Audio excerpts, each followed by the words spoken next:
E aí, povo, tudo bem? Eu tô aqui com milho, que pra gente, no Brasil, é um vegetal, né?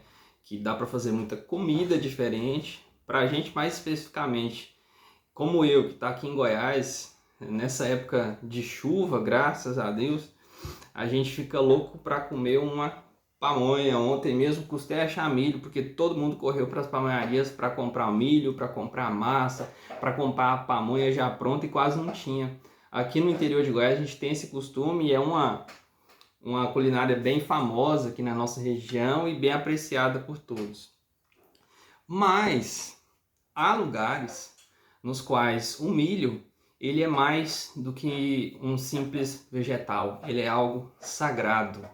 E esse é o bacana, e toda vez eu tenho convicção de que eu acertei em tentar conhecer o mundo através da literatura, porque quando eu me deparo com um livro aqui, que é sobre o qual eu vou falar, a gente percebe que em alguns lugares o milho é muito mais do que comida. Estou falando do fascinante Homens de Milho, do guatemateca Miguel Ángel Astúrias. Eu nunca tinha ouvido falar desse escritor, o que é uma pena, né? E eu creio que não só eu.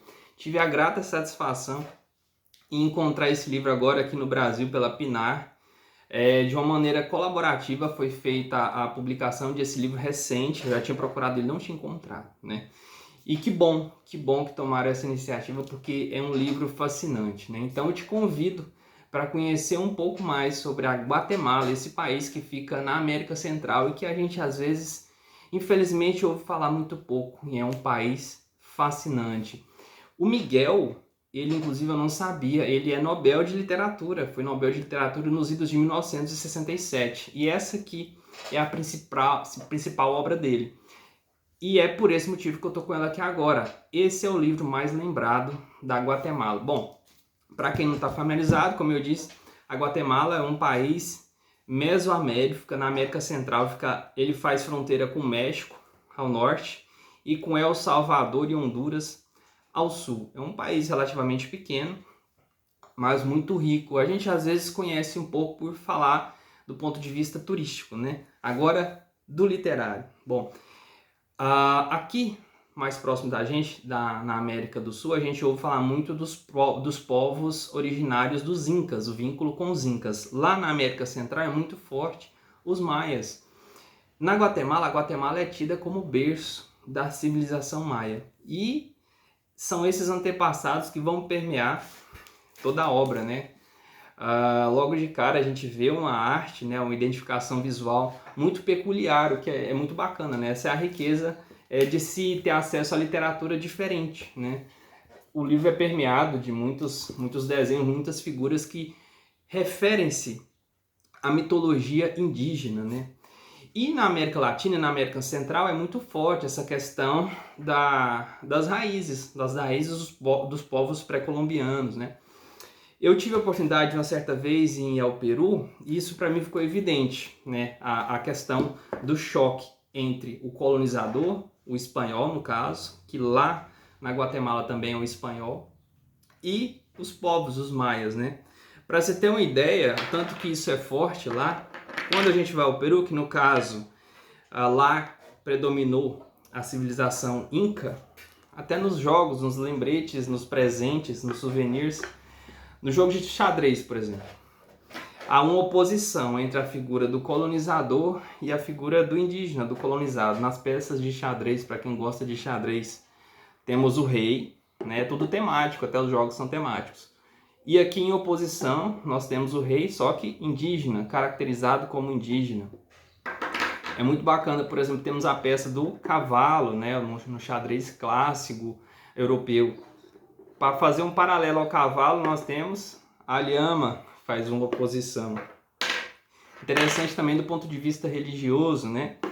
Nós temos representando aqui a peça ocidental, o bispo, né? Que é um bispo mesmo, todo caracterizado.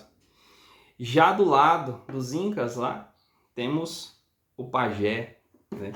O soldado também, o soldado europeu é antagonizado pelo guerreiro da tribo inca, né? Então essa questão choque cultural entre o colonizador e o colonizado, que eu vi muito presente no Peru, também se faz presente na literatura da Mesoamérica, no livro de Miguel Ángel Astúrias.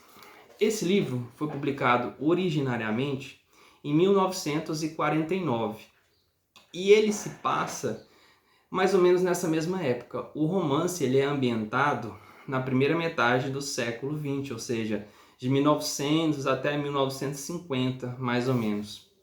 Como que ele começa? Ele já começa numa pegada bem diferente. A Terra, a Pachamama, a Terra, ela está falando com Gaspar Ilon. Gaspar Ilon é um cacique de uma região chamada Ilon. E a Terra está convocando o cacique a defendê-la. Afinal de contas, a Terra está sendo desmatada e há um choque entre os espanhóis, os que eles chamam de ladinos, e os indígenas. Porque os espanhóis estão queimando as florestas para plantar milho, né? São chamados milheiros. Então, logo de cara, a gente percebe a temática central, né, da história, que é o choque entre os espanhóis e os indígenas. Os indígenas estão querendo defender a terra e os espanhóis estão avançando. Por quê? E essa é a parte bacana, né? Como eu falei no início do milho aqui. O problema, sobre o ponto de vista indígena, é que os espanhóis estão plantando milho não para sobreviver, mas como uma fonte de um negócio. E isso é um problema para eles, porque eles entendem o milho como algo sagrado. Eles entendem, inclusive, que o homem advém do milho, né? Essa é uma questão também. A cosmogonia indígena, ou seja, como foi criado o ser humano, né? Eles entendem que é originário do milho. Por isso eles entram em choque. Logo no início, o Gaspar Ilon, que é o cacique desses indígenas dessa localidade de Ilon, ele diz o seguinte para sua esposa, falando ali que ele está se preparando para a guerra. Tá vendo, Piolhosa? De aqui um tempo vai começar o tumulto. Precisa limpar a terra de Ilon dos que derrubam árvores a machadadas, dos que chamuscam a montanha com as queimadas, dos que atalham as águas do rio que dorme correndo e abre os olhos nas poças e se empodrece de sono. Os milheiros foram esses que acabaram com a sombra, porque a terra que cai das estrelas encontra lugar onde seguir sonhando seu sonho no solo de Ilon. Ou me adormecem para sempre, ajunte uns trapos velhos para amarrar os retalhos, que não falte totoposte, charque, sal, pimenta, o que se leva para a guerra.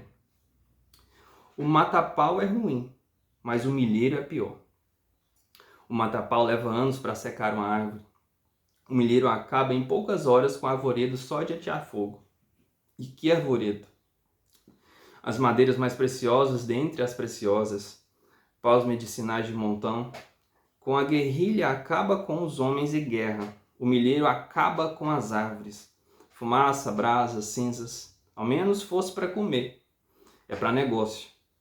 E se fosse por conta própria, mas reparte os ganhos ao meio com o patrão e às vezes nem leva a metade. O milho empobrece a terra e não enriquece ninguém. Nem o patrão, nem o milheiro. Cultivo para comer é o sagrado sustento do homem que foi feito do milho. Cultivo para negócio é a fome do homem que foi feito do milho. Então esse é o início da história. Tem esse choque do Gaspar com a tropa que vem ali para defender os milheiros. E a história não acaba aí. Esse é um elemento do livro. A gente começa a história com o Gaspar, só que outros personagens vão entrando e em um dado momento parece que não há nexo, né? O livro é dividido em 6 sessões e às vezes parece que não há nexo. Contudo, é um mosaico que vai ser reunido ao final. Então, para você que vai ler, calma, que haverá uma conexão entre as histórias.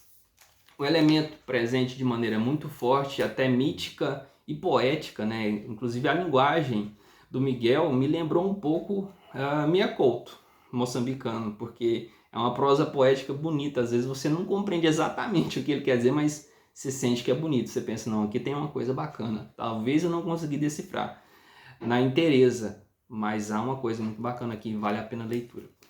E nessa linguagem, principalmente quando são os indígenas falando, a natureza é um elemento onipresente.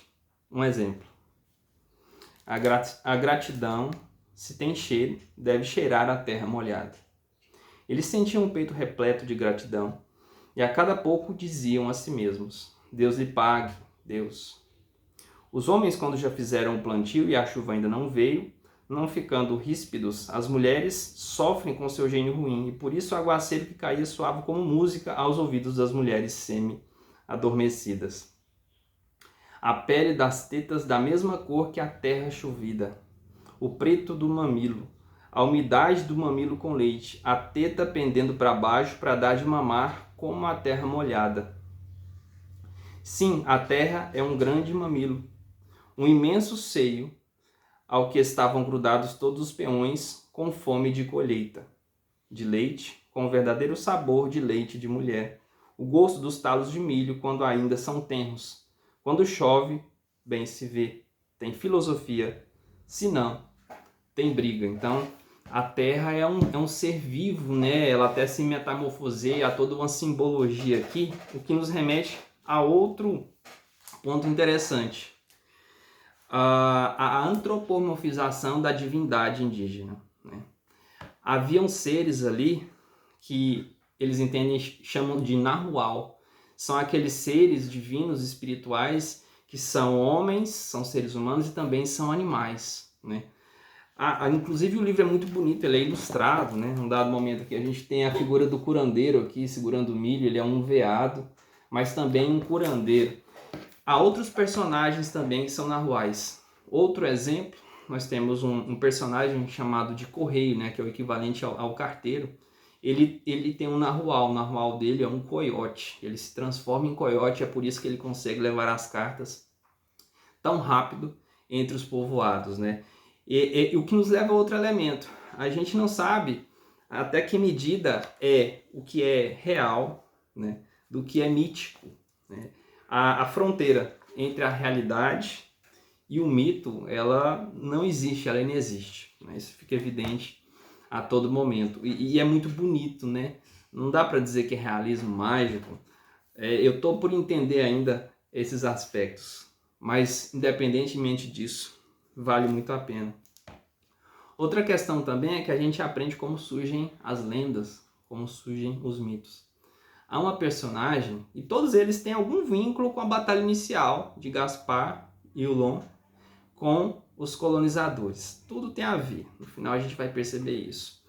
E havia uma cidade próxima ao povoado indígena, era Psiguilito.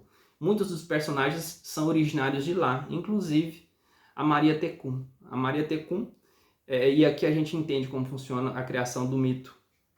A Maria Tecum é uma mulher que havia se casado com Goio, que é um cego, também indígena. Tinha alguns filhos com ele, só que ela foge de casa. E depois de um tempo, as mulheres que fugiam de casa eram chamadas de tecunas, em alusão a Maria Tecum, que foi a mulher que abandonou o marido. Então a gente percebe como se dá a criação dessa lenda. Em um dado momento, faz-se alusão a isso, por exemplo. Diz o seguinte o livro: engrossando o número das tecunas, como são designadas, nome proveniente da lenda de uma infeliz chamada Maria Tecum, que, segundo contam, bebeu pinol com andar de aranha, maldição preparada contra ela, maldição de bruxaria, e se pôs a correr pelas estradas, feito louco, seguida por seu esposo, homem cego como amor, segundo contam. Ele a segue por todos os cantos, sem encontrar-lhe encanto algum. Por fim, após vasculhar céu e terra e passar por provações mil, escuta a voz dela no local mais desaprazível da criação, e suas faculdades mentais sofrem tamanha comoção que recobra a vista somente para descobrir a infeliz criatura, que o objeto de sua busca havia se transformado em pedra no local desde então conhecido como cume de Maria Tecum. Havia um lugar nas montanhas, que é um local muito montanhoso, que havia uma pedra, e segundo a lenda que nasceu ali durante o andar do livro, a Maria Tecum havia se transformado naquela pedra, e todos os maridos que tinham saído à procura de suas esposas fugidas eram atraídos para essa pedra e essa pedra se metamorfoseava na figura de suas amadas fugidas. E ao tentar encontrar com elas, eles caíam no penhasco. Então, isso é uma questão também muito interessante. O livro, ele é muito cheio de coisa, dá para ficar falando aqui meia hora ou mais sobre ele, mas em resumo, ele trata da mitologia, da cosmogonia, da criação do mundo sobre a visão dos dos maias lá na Guatemala. Isso de uma maneira muito lúdica e muito bonita. Então, te convido a conhecer a Guatemala comigo através de Homens de Milho, de Miguel Ángel Astúrias.